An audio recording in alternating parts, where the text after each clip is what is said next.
All right, I think we're ready to go here. I've been actually experimenting with doing the streams properly this time, so that should bring better service this week. Anyway, welcome to my special Christmas streaming thing. I've been waiting probably a good year or so to have a nice block of time to be able to do the 5 nights in a row. I need to finish this 2005 Three Rivers trip. This was I used to have friends back then who didn't have family commitments or had more liberal job leave. One of them was a friend who worked for Amtrak, and we used to, again, before he got married, we used to go on a lot of trips together. A lot as in a few. And this was one that we went on the Three Rivers. He would because the Three Rivers was going to be, I think it was canceled just a couple months later. The thing we did not do was get a sleeper in the Three Rivers. We really should have, because I never got the opportunity to ride in a 10-6 Heritage sleeper. One of the reasons the Three Rivers was canceled was because they used hopper toilets, and they only had a 5-year waiver from the EPA to dump the shit on the tracks. So that's what ultimately killed the train, among other things. Congress was trying to, make Amtrak profitable, yada, yada, yada. So anyway, this first night's not going to be real Three Rivers-y because, well, it's going to be a little Three Rivers-y. In fact, I don't even have a lot of photos from the Three Rivers. Back in the day, those trains ran mainly at night. Today, the Pennsylvanian's a day train that gets to Pittsburgh, and then used to go to Chicago for a little bit. Three Rivers was sort of the crescent to Chicago of the going to Chicago. Especially this time of year, it was dark by Harrisburg, and dark all the way across, only getting light in the last few miles before Chicago. But so this whole Three Rivers trip is sort of it's kind of inspired by the Three Rivers. But we're gonna do a bunch of other things, and we'll see where this goes. So this whole event, I was in school in Baltimore at the time, and the basic thing was I took Amtrak up to Philly, met my friend. I've got family in Philly. It's where I am right now. But instead of basing this starting at home, I went direct to 30th Street. Then we had time before the Three Rivers departed, so my friend, we just drove around to a bunch of places to kill time. But that's in the future. So I'm just going to start with this CSX SD50-2 running on the Baltimore Terminal sub. This has been rebuilt into a SD50-3. I'm not sure if that has the included horsepower reduction, which is popular, which was the style at the time. But specifically number 5802 is still in CSX service.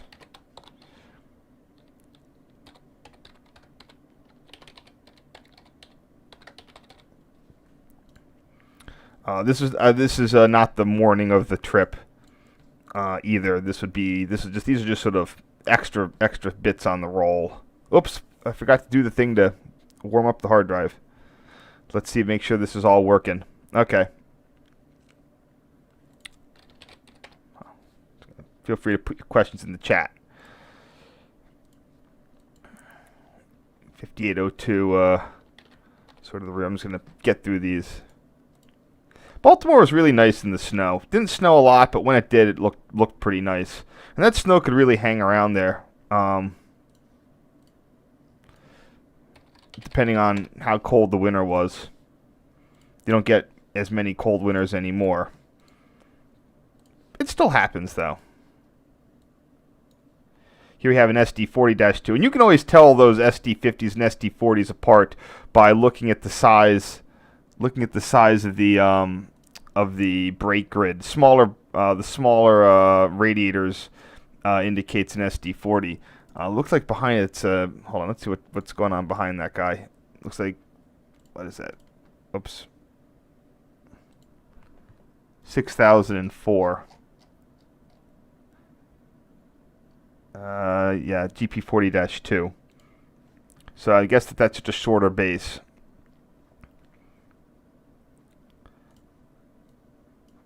So, again, I know this is not really the point of this.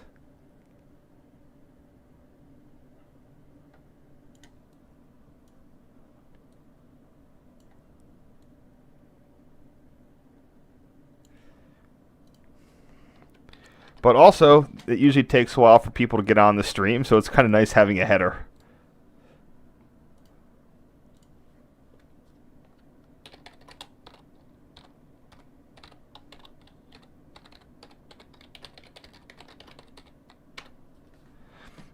It's interesting that how much that dark future takes paint scheme has really taken over CSX. It's only been 15 years. It's getting very, very rare to see traditional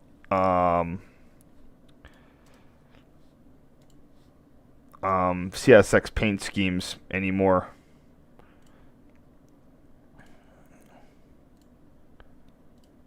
Got to figure out what I've been using for this.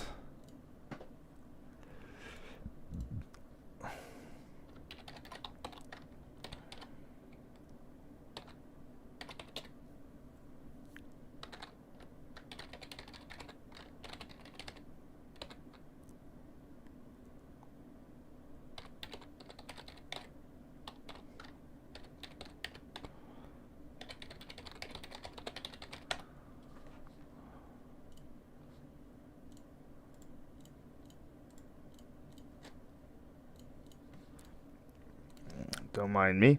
All right, here's where the trip begins. The trip begins with me Penn Station in the snow. A lot of this trip is going to be defined by a good amount of snow. This wasn't quite a spur of the moment. Like I did have plans for this. It took place during the break when I wasn't in class. My friend who worked for Amtrak had to get days off, or it was on his off days or something. And so here we just have a picture of the signal cantilever at Penn Station in the snow.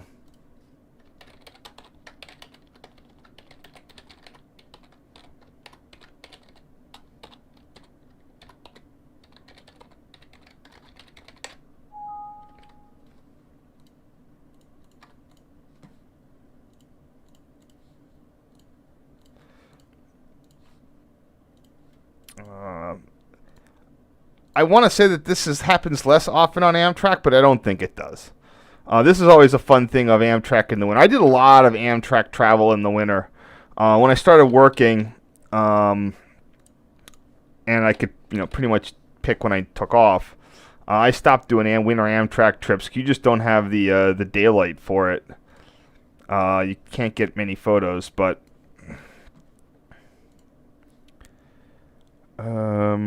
where was this? Here we go.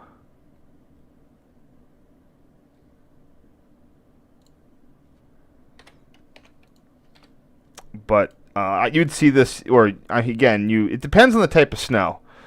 I've been in very snowy conditions, and you get this. I've been in others, and you don't. It all depends on how dry and powdery the snow is for it to get up into the vestibules. It also has to be cold enough to be below freezing, and the vestibules are just going to melt off.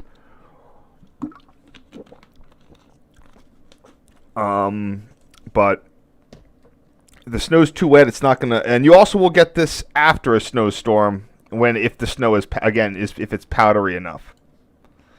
If Amtrak number 931 here at 30th Street. Just for the record, for anyone listening, this trip took place in January of 2005. I think Three Rivers was off in March. Should probably check what the date is. Yeah, end of January.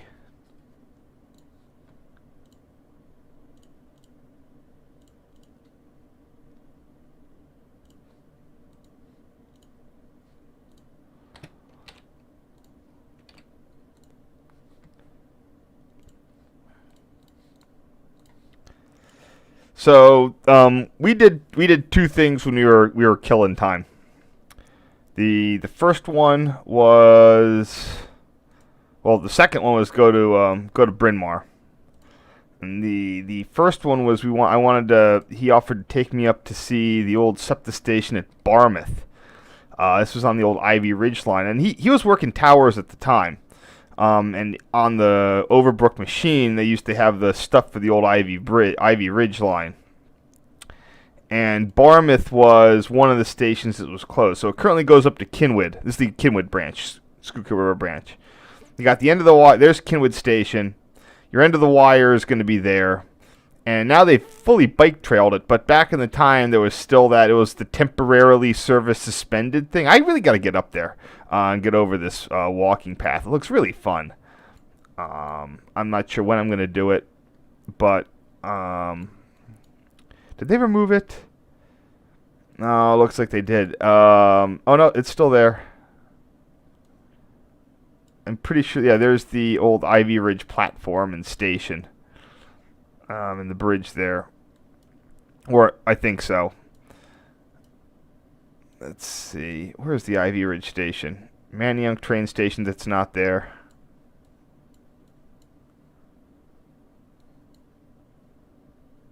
Oh, it looks like they did demolish it. That's a shame. Yeah, the PR Ivy Ridge train station. So there was actually sort of in the same... in theory, the R6 trains were going to make a little loop and come around there. The main reason that they closed now, there are always issues with they cut it back because the ones across the river were duplicated.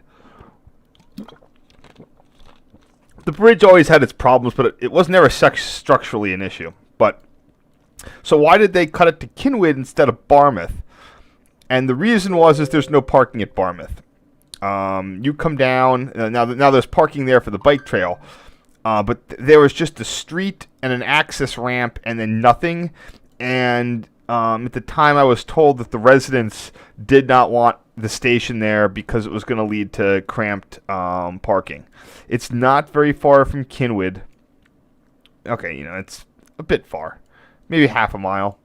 And just the local, there wasn't a lot there. There wasn't a lot of people there to use it, and the residents were always raising a stink to keep the traffic out of their cul-de-sac.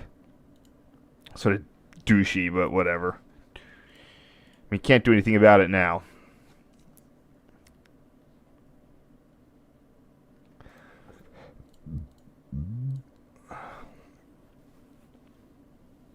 Oh, it's going to be a problem. So, sorry. Taking time here.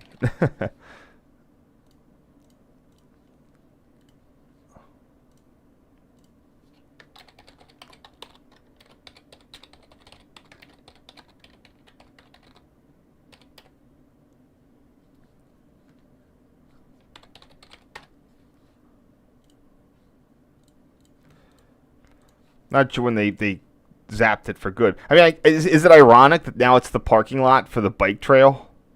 I don't know. I guess maybe they just needed the city to build a proper parking lot. There's the Barmouth shelter. You can't see much anything. It looks like they did demolish the shelter, though. Yeah. They built a lot of neat stuff there.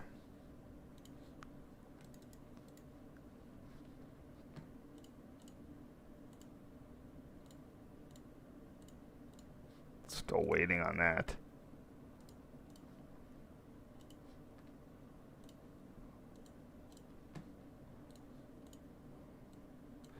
Pretty sure, I guess would be SEPTA, so it's north-south.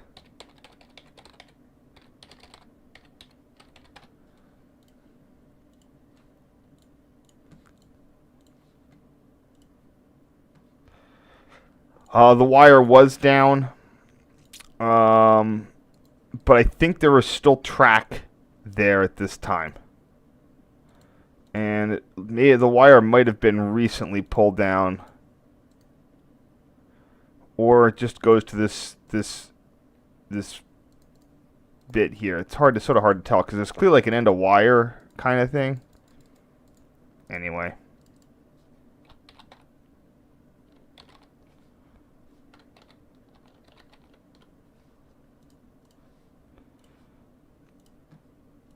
You can see how this is clearly this is afternoon.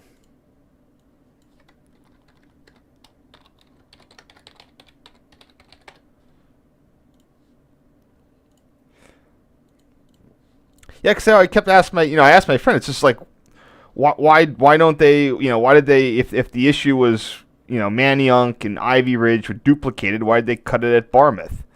And it was the no part. There was very little parking, and very very very poor access to get in there.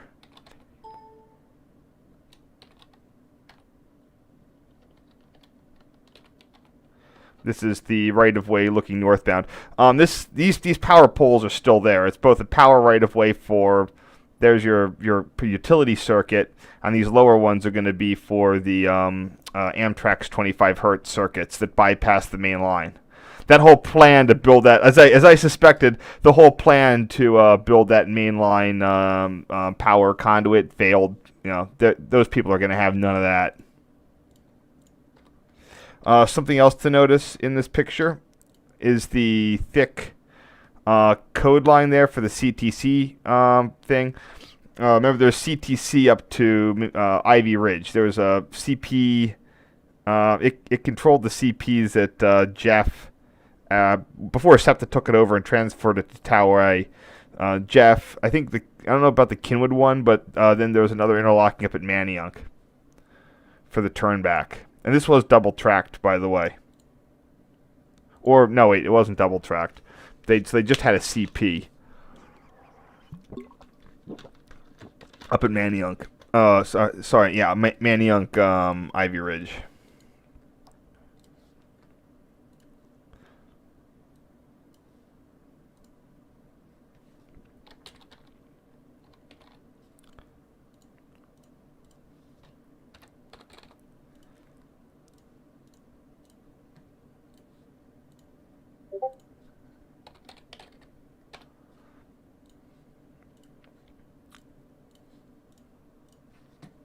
Okay, first set's done.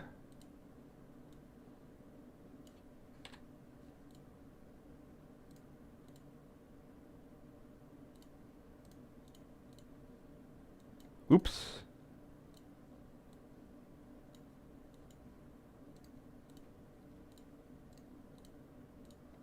See if anybody has any questions. Hey, glad you guys are in. Merry Christmas Eve to everyone.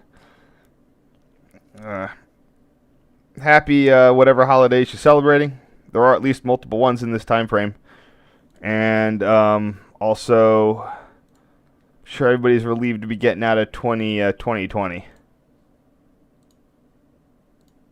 The question is it hindsight? So after, hold on, you're seeing where the next stop is, but here we have the Barmouth shelter, which it was a nice shelter. I'm very surprised they didn't keep it for the bike trail. Well, I mean, I'm surprised that it's in one way, but in another regard, it's going to be, they don't want to deal with like the homeless or the ruffians using it as a whatever. I mean, it would have made for a nice shelter, but when you have the stone, when it's non-see-through, it just encourages people to hang out there, and you can't see what they're doing.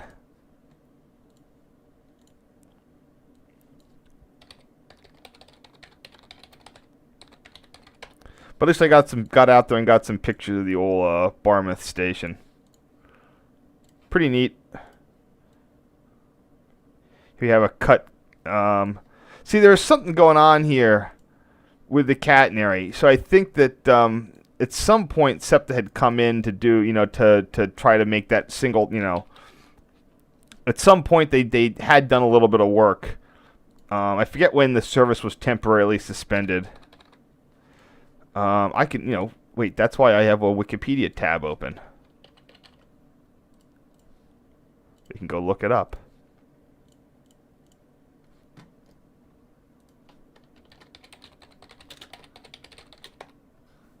Going to be direct me to something in Europe. Yep.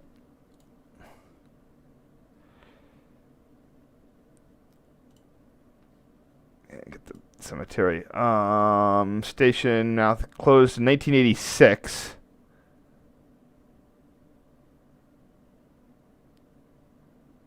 Now, 2009 was when the line got leased and the tracks got yanked. And the shelter was demolished in 2011.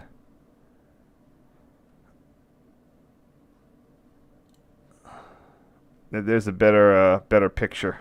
Yeah, I'm not sure what's up. I think that they left the line. They think they left the past Kinwood. They probably left the line electrified longer for storage. I should throw up some photos in the Wikipedia thing.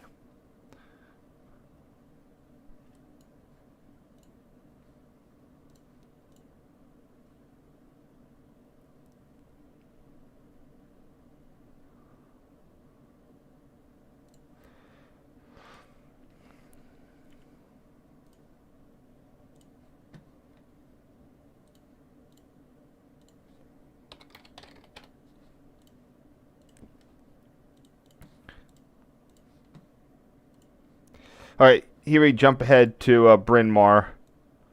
Again, killing some time for the before the trip.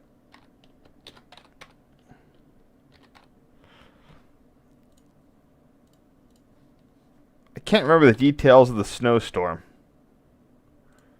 Oops.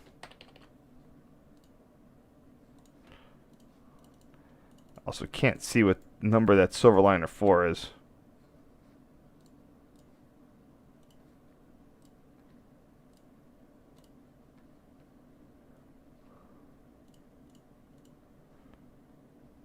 Ugh.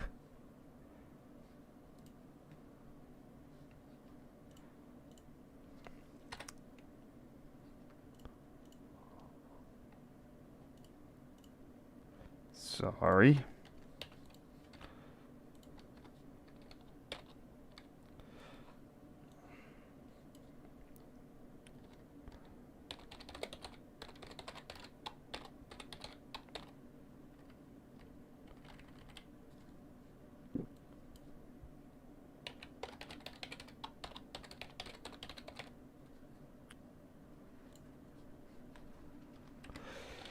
BRYN MAWR, sorry, I should have gone on this.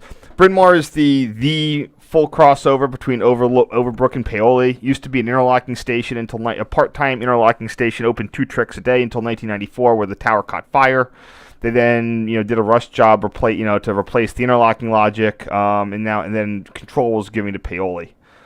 It is one of the PR's several interlockings within, or stations within an interlocking limit. So there's frequent rumblings about moving it to where's that place? Rebuilding the interlocking around Villanova, about a mile up the line. It'll also help balance things out since it's closer to Philly. It's not exactly halfway. Still a little dark. There it goes.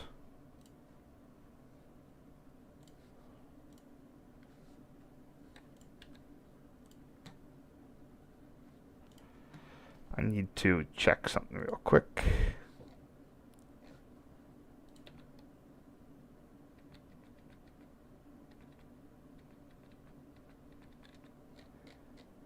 Yeah.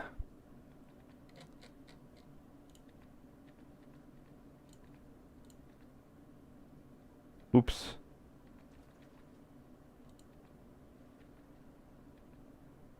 There it is.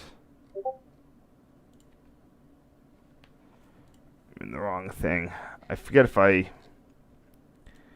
I do stuff with BRYN MAWR.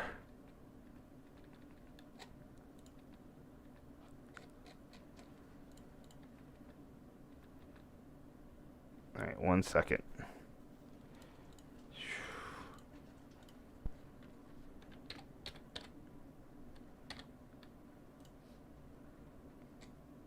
Okay.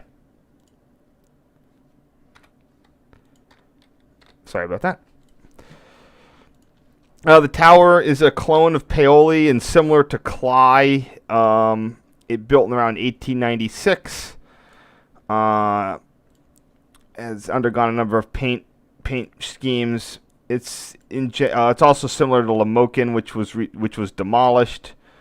It has a lot of wood construction.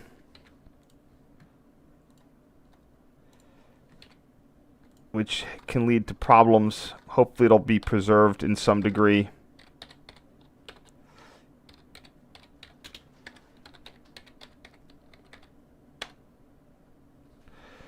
I think it's currently used as a CNS hangout or crew reporting location for maintenance of the extensive 4-track crossover at BRYN MAWR. Here we have a SEPTA local at BRYN MAWR. This one being led by 368.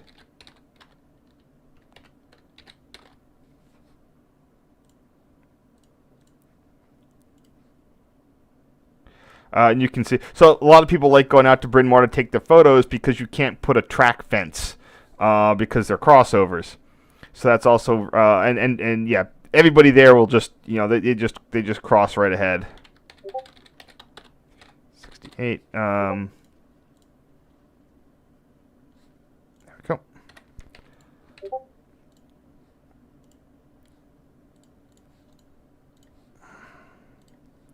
Here we have the new relay huts. It's likely an all-relay plant, and like I said, it's controlled from a unit lever machine at Paoli.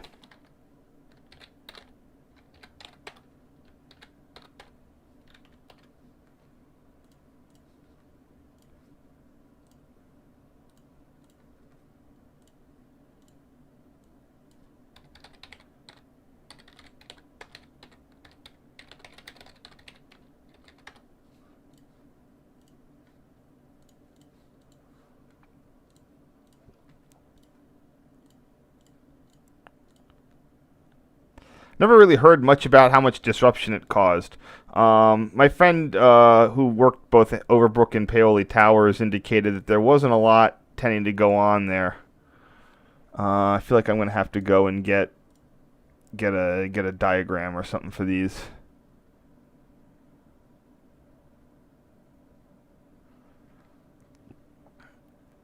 Okay, I see which ones those are, but I'm going to have to pull up my diagram for this.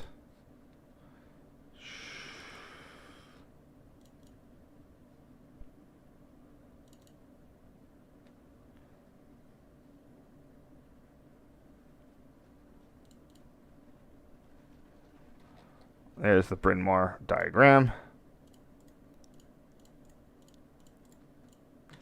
And that would be the 32 switch, 43 and 12. Everything got renumbered. Of course, I don't know if it's A or B.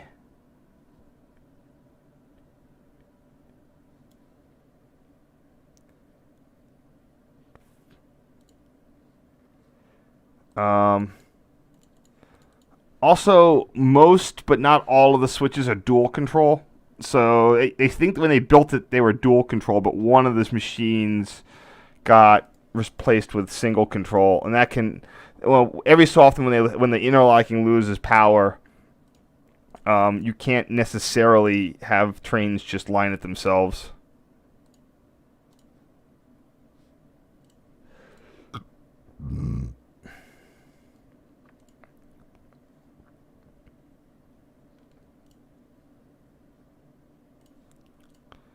Oh, I guess I'll just...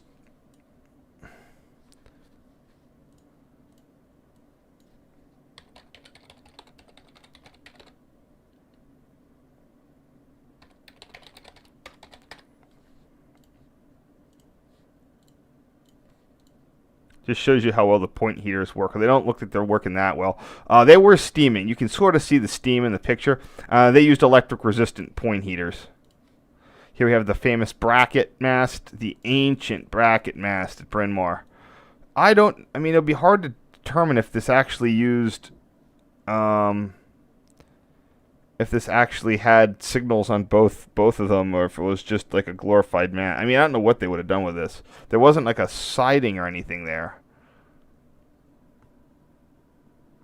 So yeah, you got me.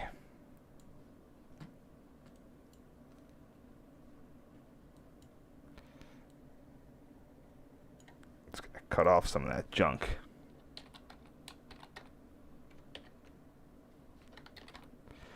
This is also still within Montgomery County, so they painted all the cat poles and stuff some point in time, like they were in the 90s.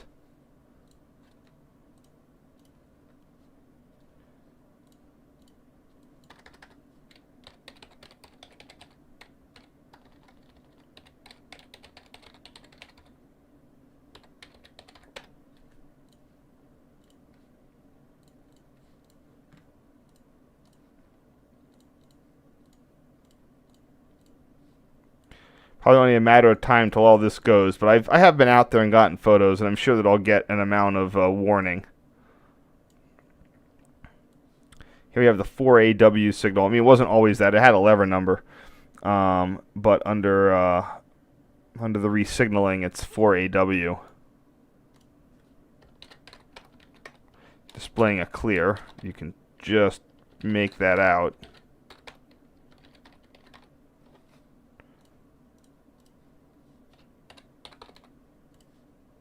Oops.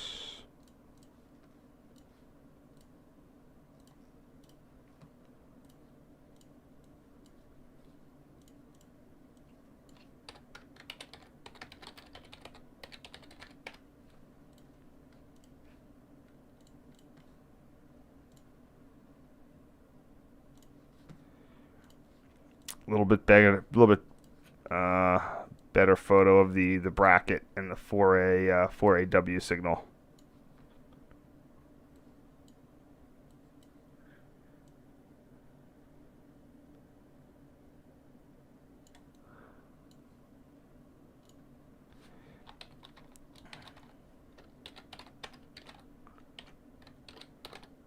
Not the greatest day for photos. That's certainly clear.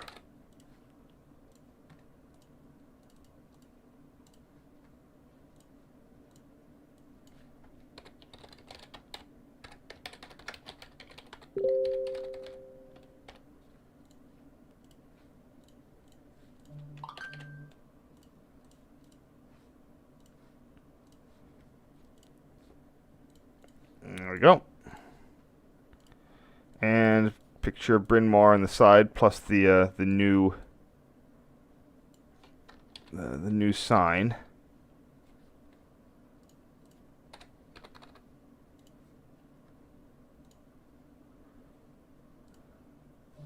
That's what I called this back in the day.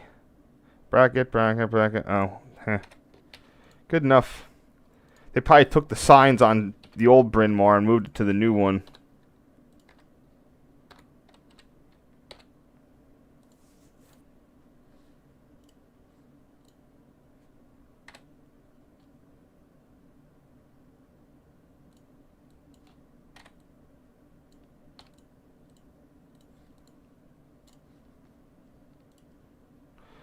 Here we have a rear. Despite some clear issues, at least 15 years ago, it was holding up pretty well. It was suffering from tower window syndrome.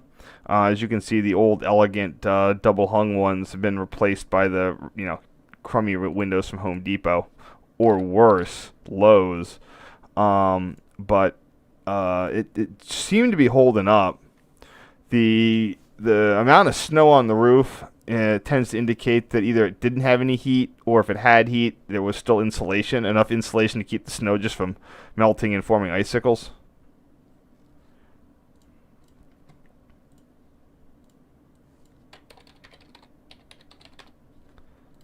Who knows, I might head out there again at some point. I went out there to catch a morning rush hour.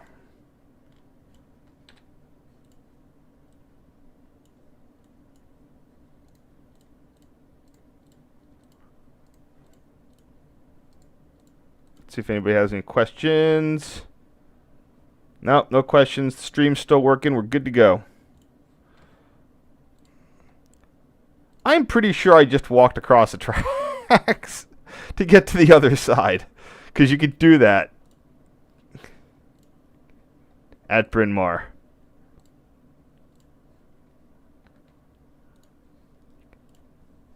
That's damn convenient.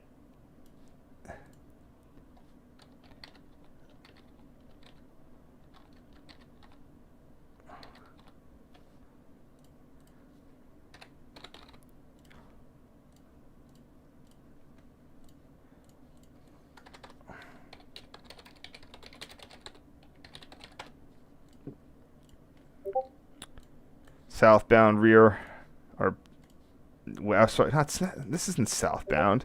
It's eastbound, westbound. Eastbound, westbound. Okay, I got everything else. This was easily 2 or 3 in the afternoon. I don't know why the train.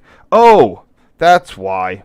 So if you're wondering why I had all this time to go to Barmouth and BRYN MAWR, back in the day, and I'm sure they do this to some degree, but back in the day, Amtrak's through routing onto long distance was very cheap on the corridor.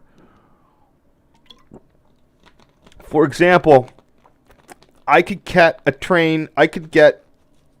ticket from Baltimore to Pittsburgh for the same price as Baltimore to Philadelphia, but less than Baltimore to Harrisburg. So if you got a ticket to Lewistown, I had all these tickets, and first off, I never had time to take advantage of them and just take an Amtrak ride. Second, I didn't realize, like, at the time I could have exchanged. There's all those little extra bits had exchange value. I could have exchanged them for cheaper NEC rides, but I wasn't thinking to get them for that reason. I didn't realize that I have this whole stack of Philly to Pittsburgh tickets I never used because of the pricing quirks. But you had to connect with the Pennsylvanian.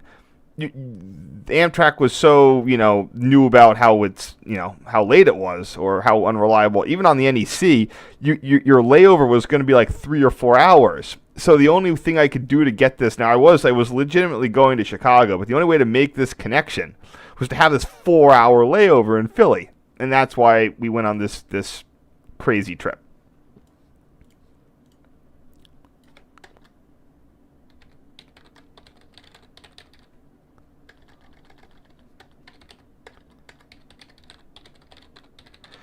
Yeah, there was a lot of shenanigans you used to be able to do with the paper tickets.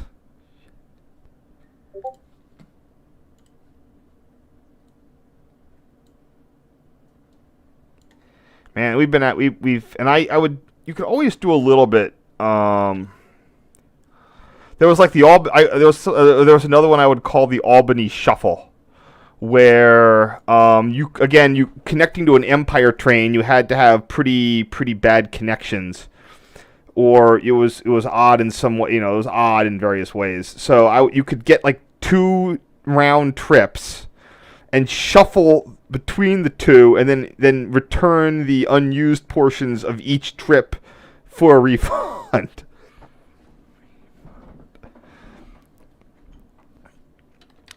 One thing I want to point out here, I'm not sure how much it is on the NEC, but I noticed how especially it's very clear on the here on the original 1915 catenary, is that you can see how they did sectionalization here, and it's very, very, very elegant.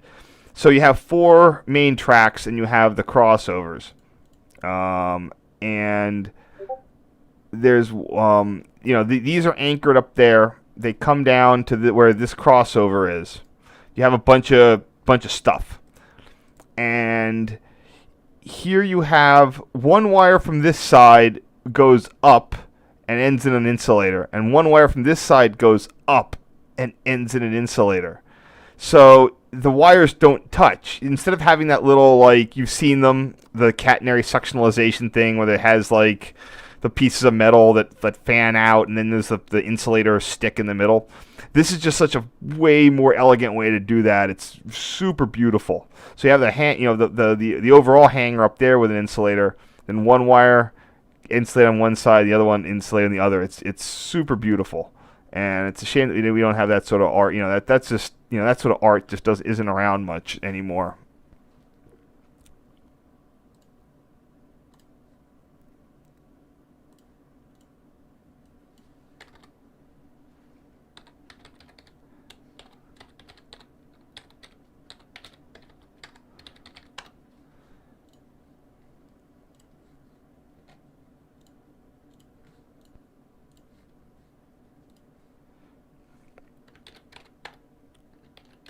Here we have the interlocking looking the other way. You can see the old BRYN MAWR substation sort of over there. No distribution lines are run on the old main line between Zoo and Paoli. Those distribution lines take a different route via the Norristown branch.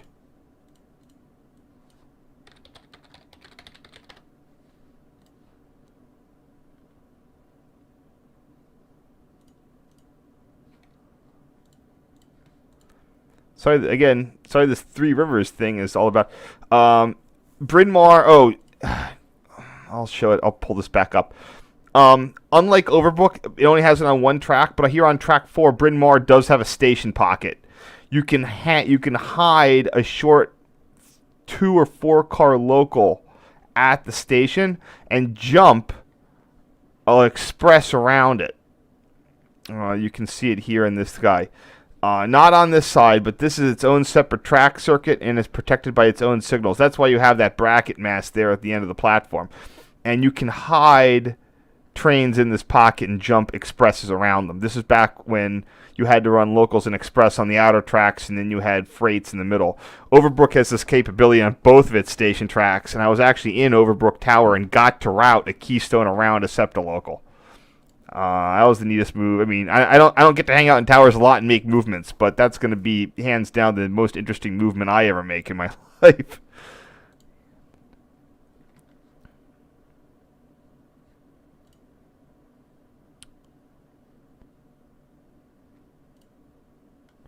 This is the 4AE dwarf governing track 4, and behind it's the 34. This is the 34 switch is the one that for some reason has single control instead of dual control switches.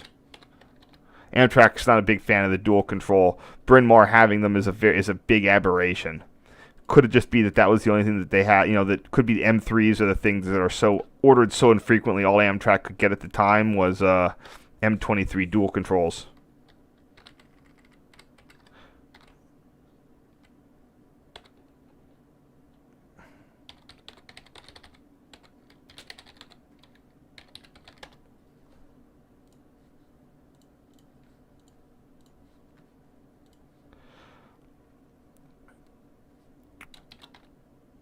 Yeah, I wish I just knew if that was... Yeah, I can see the M23 one over there. I just wish I knew.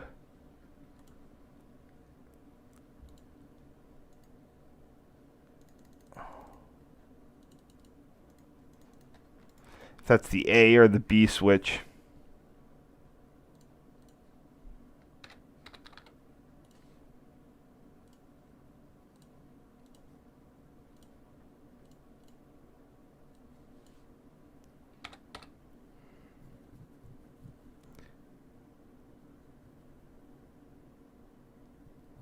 Oh, you know what? They usually keep it pretty consistent, and I think I have that information on my recent Thorn photos. Well, first I can look here.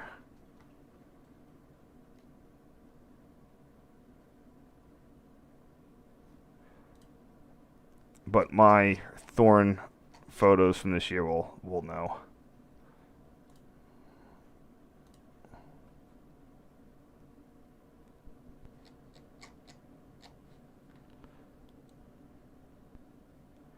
Unless this used EW.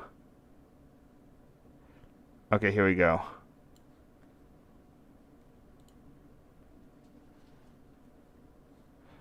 A is west.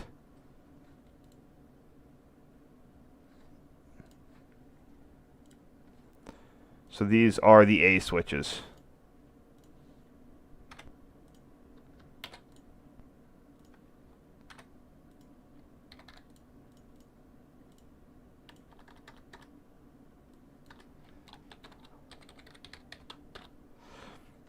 The other one is going to be the 23 switch.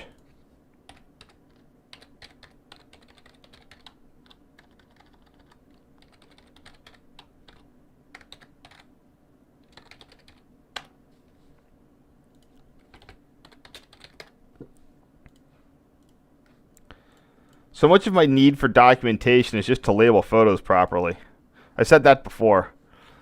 I was talking to someone who works for Denver RTD, and I wanted to know if it was like railroad eastbound or westbound. He was like, "Oh, you know, what do you need?" And I was just like, "I need to label things properly."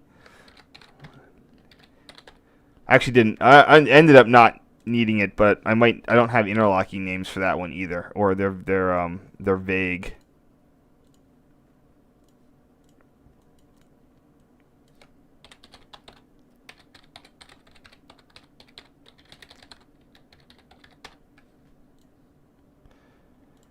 The station at BRYN MAWR.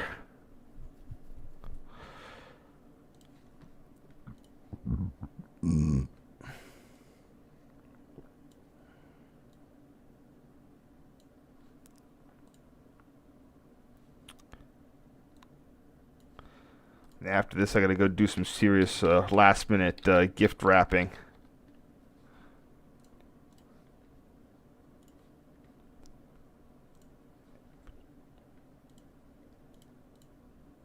That would be the 32 switch.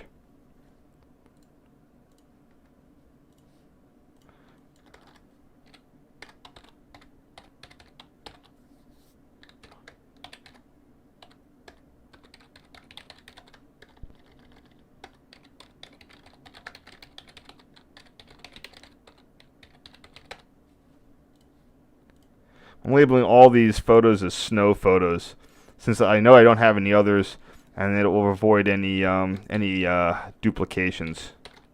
Oh, here we go. This is a fun. Let's see. So, traditional destination signs. Oh wow, look at that. He's got an old school R5 Paoli sign. See, wow. Oh, so a lot of the SEPTA crews, especially 15 years ago, were like old. You know, a lot of them were sort of old school Reading PRR guys. SEPTA tended to keep its operator. It kept a little more heritage than some of the other ones, even though it did have the same issue with Conrail, and taking off. But I'm wondering if whatever crew in this train, because the crews would, whenever we did fan trips, it wasn't just the fans who had like weirdo destination signs to put in front on the Silverliner fan trips. Like the crews, like the people that would come out to work them, they'd have them too, and they'd put weird stuff too. So I'm wondering if I didn't catch an engineer who had his own R5 Paoli destination sign because he just didn't like, he would use it for shits and giggles. I mean, this is great. I might have to do a zoom bit on this, because I don't think I can capture that appropriately in just the normal cut.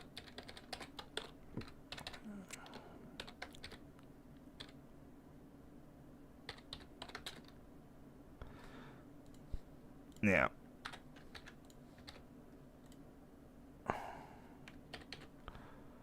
So I'm gonna see what I can do with trying to capture that destination sign.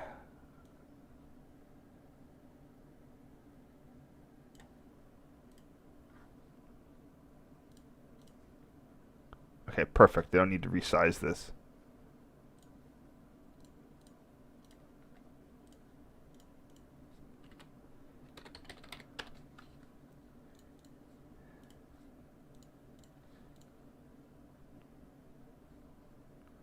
See, I love, this is the part I love about these streams. Because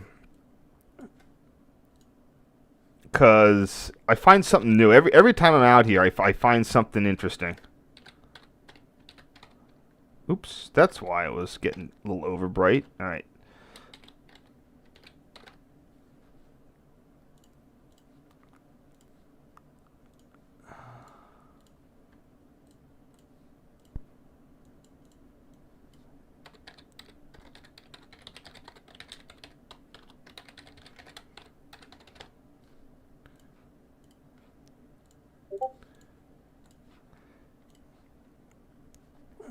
I got another one here. Sometimes I just like to do an overall brighten on cloudy days. I know it kills some of the detail, but it just brightens the photo up. And there's no detail in this overcastness anyway.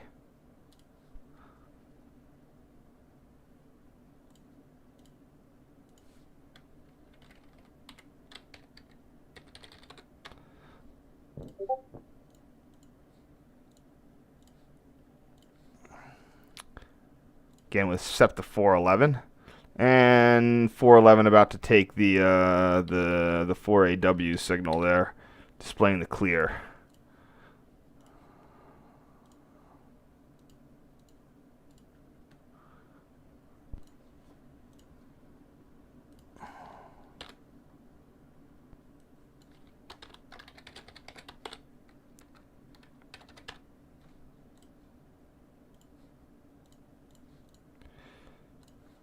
Yeah, That's the end of this set.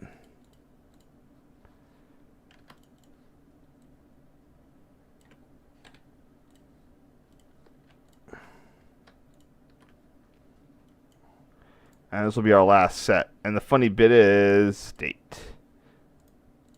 This is going to jump us all the way across to Ohio. But don't worry about it. Yeah, you know, like I said, the Three Rivers was mostly night. I'll go into some fun Three Rivers stories in this set here. Yeah, I just did a photos. I'm going to be doing a normal blog post on my trip I took to Yemeni, South Carolina last January via the Palmetto and on the A line. That's a nice route. It's 4:55.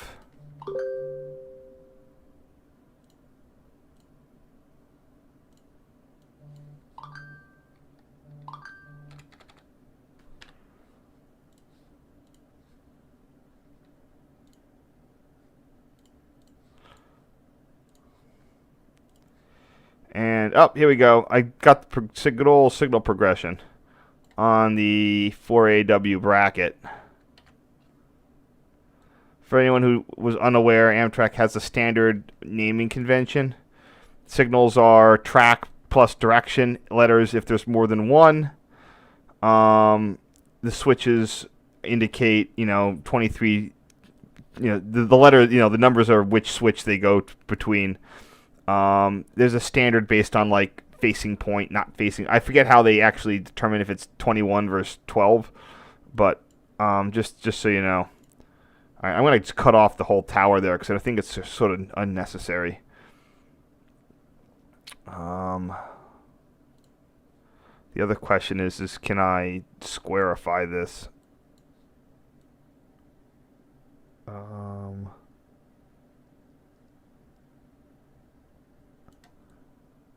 Doesn't look like I can do it very well, but I think I'm going to.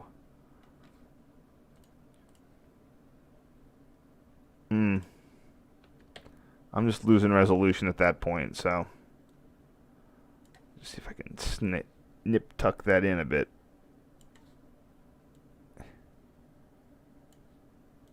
There you go. Yeah, this one I'm gonna try to just highlight the light up the dark portions, because otherwise it's gonna get rid of, just turn all that snow. It's gonna blast it out.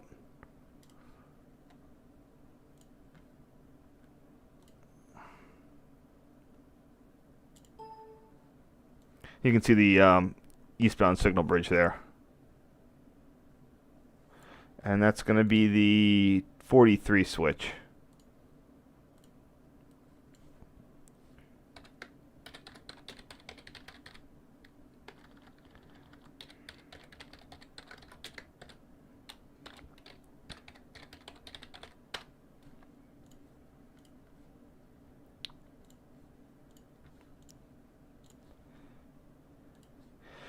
Yeah, at some point it's ineffable. The Amtrak's really itching to do or Amtrak / PennDOT / whatever is itching to do a Rule 260, 562 project on this line, but it's just going to be what the money is. Hopefully COVID will put that off a little bit. Having money to keep it going, but not money to change it. Yeah, the same one at approach.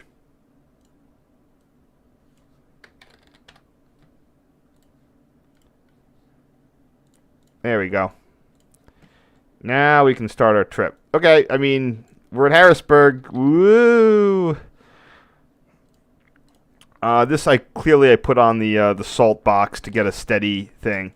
I'll say it again. I like using diegetic tripods. I don't like carrying around a tripod. I like finding things to put my camera on. I guess this was still train 43. Because that would have been westbound, yeah.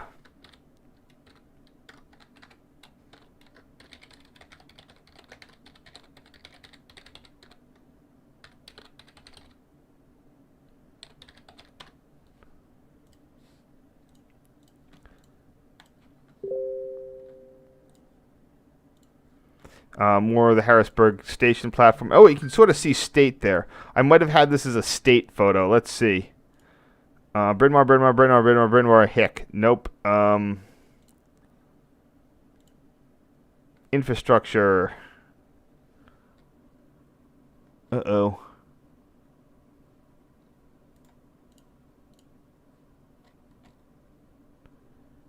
Fox Chase line. Gotta go back a little bit.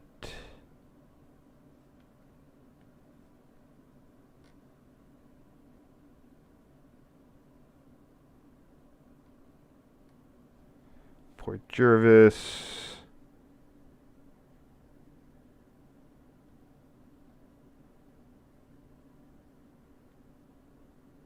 Yep, there it is. I knew I used a. I knew I made this a state fund. In fact, you can see. I forget exactly when it was that I got my state visit. That was got to be in 2003. You can see State Tower is right there. There's the window. State Tower. That closed, I think, in 2017.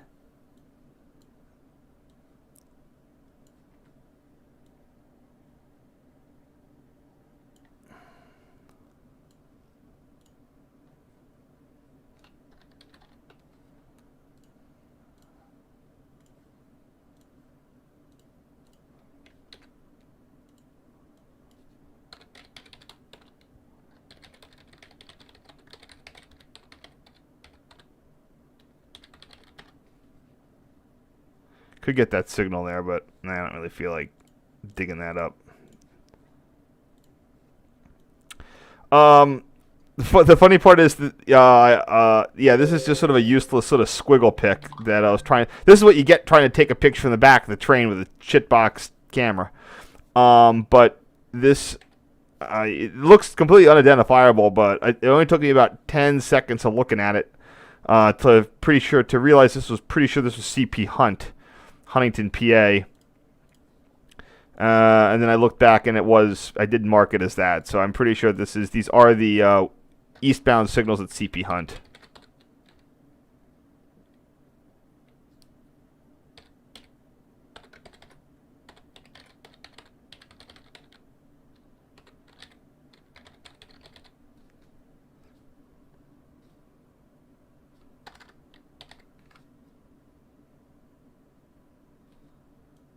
How do you spell squiggle? Okay, it is L-E.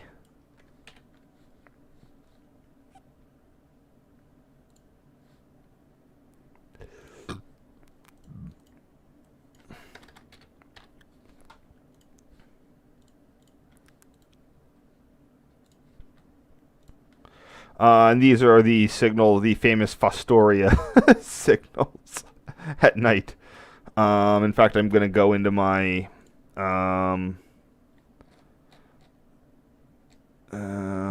it's not signaling, but I'm going to go somewhere.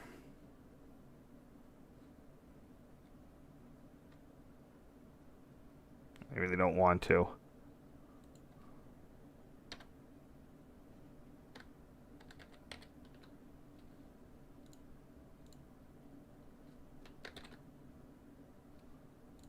Okay, they're not helping me. 1 second. I need to figure out the Fostoria signals.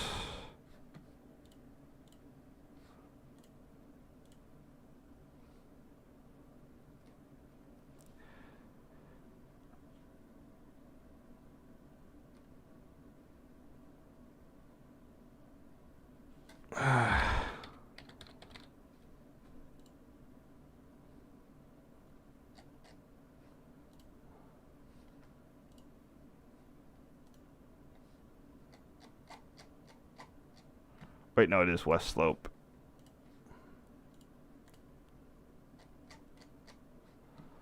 Okay, do I have the Fostoria ones here? Yeah, there they are. Signal 227E. God, do I have any light in this? Anything? No, I can't see anything. Like I said, these this is the milepost 227 signals at Fostoria. So specifically trying to get a two approach mediums on it. There we go.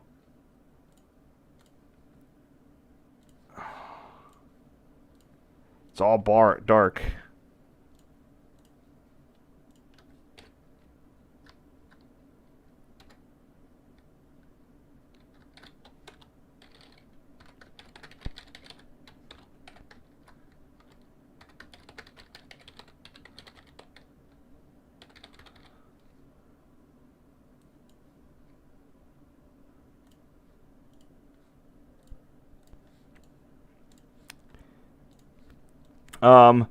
So here we are again. This is the Three Rivers, not the Pennsylvanian. So we were actually, when we got to Pittsburgh, we were kind of in contention with the Capital Limited. Now, because we were going to be heading out on a different route, it wasn't like these trains. Like today, when they get to Cleveland, frequently the Capital Limited will play we'll get into a conga line with the Lakeshore. I can't do anything to fix this, so this is fatally contaminated by sodium vapor.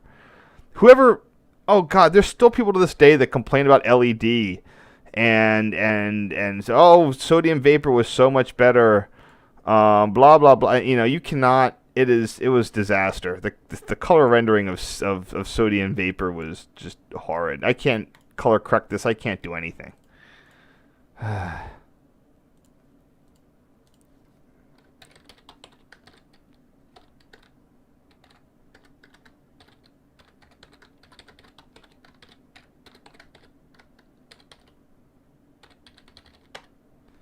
Oh shoot, this wasn't train 43. I'm screwing this up. I'm so used to, I gotta figure out what the Three Rivers train number was. Wikipedia, that'll tell you.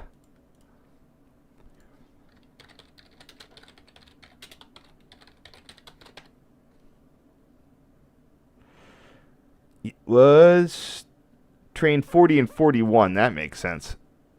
So this would be train 41, not 43.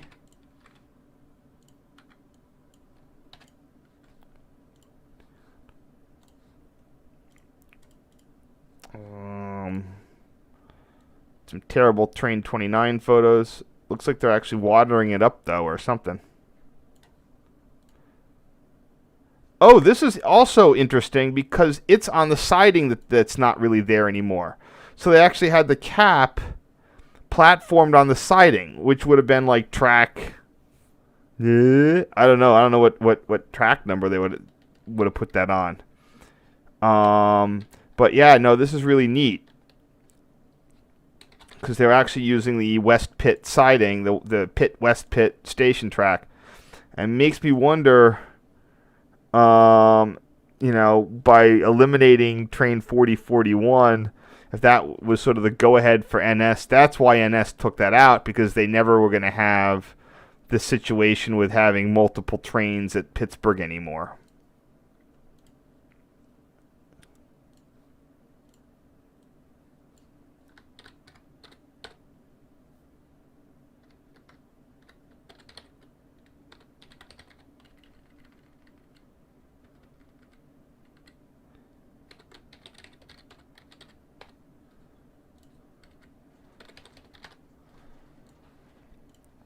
So if you're doing the drinking game, take a drink on that one, and you want to take a drink on that R5 Paoli one. You want to take a drink on State Tower. You want to take a drink on those Fostoria PLs and the CP Hunt PLs. You want to take a drink on anytime you see train 41. Okay, so a lot of time passed, and I'm gonna start up again. Go for the last three photos of this trip, but I want to mention one fun thing. So. We were in the Three Rivers was, I don't think we had the freight. This was about when Amtrak dumped the freight because it was just they were losing money on that express service. So mostly when on LD, you would have a whole bunch of rear end road railers and junk. So I could never take pictures out the back. That's why I never really did a lot of LD. In this case, as you can see, I'm taking pictures out the back. And for a lot of the trip, when the crew that got on at Pittsburgh, my friend who worked for Amtrak, he chatted them up. And they were basically said, like, and I think the cafe was the last car or something. I just don't know, because I know that I was really close to the cafe where the crew was, and maybe they were letting us hang out in business class. I can't remember that part. What I do remember is that I got to hang out in the vestibule. And this would take the B&O route in between Pittsburgh. So you'd leave Pittsburgh, you'd go over the PRR, and I hung out in what I call the freight NEC, the 3 and 4 tracks between Pittsburgh and Conway. PL's really fun. And then you go up the Youngstown line, which at the time was unsignaled, although I think by this point they just single-tracked it. It was a double-track DTC line, and NS had just single-tracked it. And it was just like, whatever, single track with passing sidings. Then you get on the B&O, and it was Rule 251 for most of the way between Newcastle, Pennsylvania, and Greensboro or Greencastle, in the middle, basically Willard Yard, where the Indianapolis line cut in. And it was all Rule 251, and I couldn't see much because the signals were all approach lit. The opposite direction, the signals wouldn't light up. And we were a little late, and at the time, the engineer was actually trying to make up time. Like, it's 79 mile an hour railroad, and he was going like 85 to 90. And the line was dark from a dispatcher's point of view, so that no one could really. There was nothing really tracking. There was nothing tracking the train. From nothing could look at its block progress because it was Rule 251. No dispatcher seeing your block progress. There was no one who was going to be out in that weather to do an FRA, efficiency test on them because it was It was, 2 a.m. and snowing and dark, and the final bit was we're trying to make up time, and he also stopped calling detectors so that there would be nothing on the radio that could track how much time what their split times were. And from what I heard, this was pretty common. They called it like hyperspeed. That in the winter at night that he could just on that stretch of Rule 251. "Quote unquote dark territory." It's not dark, but it's dispatcher dark. They let it go a little faster. 85, 80. I didn't have my GPS at the time. 85. Then I think he was saying 83, 85. Maybe he got up to 90. I don't know. But anyway, that's the story I have. I'm sorry I don't have any pictures to block it up. First I was able to really do anything was I woke up. And we are at, and for years I had this photo mislabeled. I had this labeled as,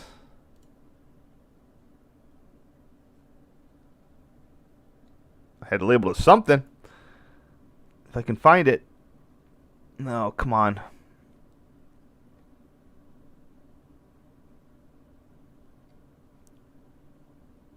I had this up there. It is. I had this labeled as Quinn's interlocking on the Garrett sub, and it is not. It is actually Wellsboro. I don't know why I thought it was Quinn's. I didn't have this document, but this is Wellsboro. Fun fact: this whole B&O main line across northern Indiana was, as you can see in this diagram I had ready earlier. It was single track since the 70s or 80s, and only after CSX got its mitts on the Conrail, because Conrail had such better infrastructure to go from New York to Chicago, B&O just could not compete. It had a single track line. I think a lot of it was unsignaled, like DTC, with only islands of signaled islands where you had diamonds and stuff. And then they bought half of Conrail, and they didn't get the part west of Cleveland, but what they did was they funneled the New York traffic down the Indianapolis line. It curved on at Greencastle, whatever it's called, And then they put it on this, and this whole chunk of the line went from single track, occasionally single, to double track CTC. Probably one of the, besides, I mean, there's all, UP down to Lordstown on the Southern Transcon. They've done another similar project, but that's way newer. This is probably one of the most significant reintroductions of double track in many, many years. To make way for the Conrail mergers. This is Wellsboro, WALLSBRO. This is on the, what is this, Garrett sub? GARRETT. Yeah, I'm going to need that extra stuff here. This is a CN crossing. I should go in on the overhead and see if those are still searchlights. Probably not. We can do that at the end. Oops, Garrett sub.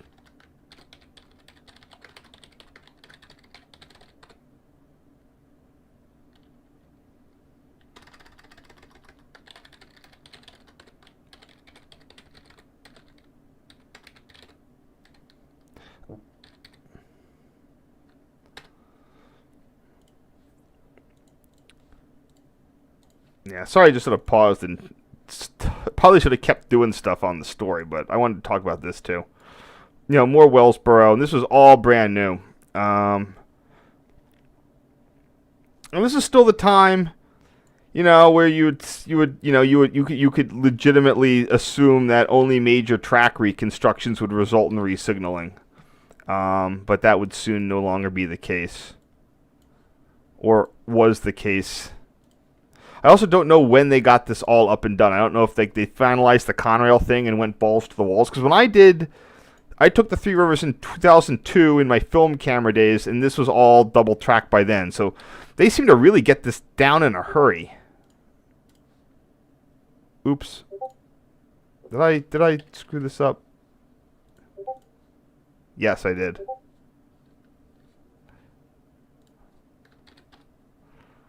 Another thing you don't quite see on CSX, they were using the Safe Train the clamshells for their dwarfs. They've now gone with the little modular boxes. I don't know if they have any of those old style ones left.